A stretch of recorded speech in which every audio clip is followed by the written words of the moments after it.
И здравейте хора, съм Донестов Gamer BG и в този клип ще ви покажа как да си вземете безплатно Зенторно.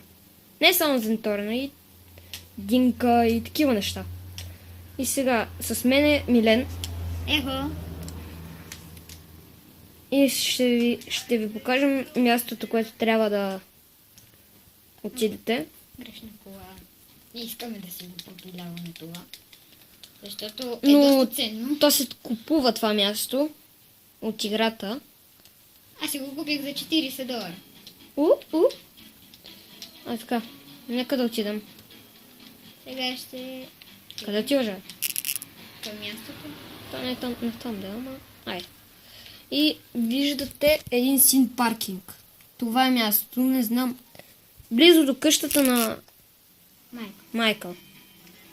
Трябва да си го купите. Нали ти го купи? Да. Да, той го е купил. Купих го с Франклин. Той го купил с Франклин. Може да си го купите с който искате герой. И то навсякъде. И сега той ще ни откара до мястото.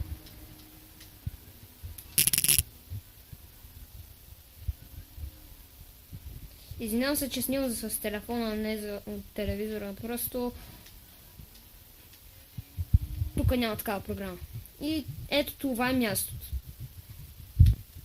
Излез от колата. Трябва да дойдете тук. И ви отгоре във ъгъла изписва да цъкнете този бутон. Наляво. А надясно аз по.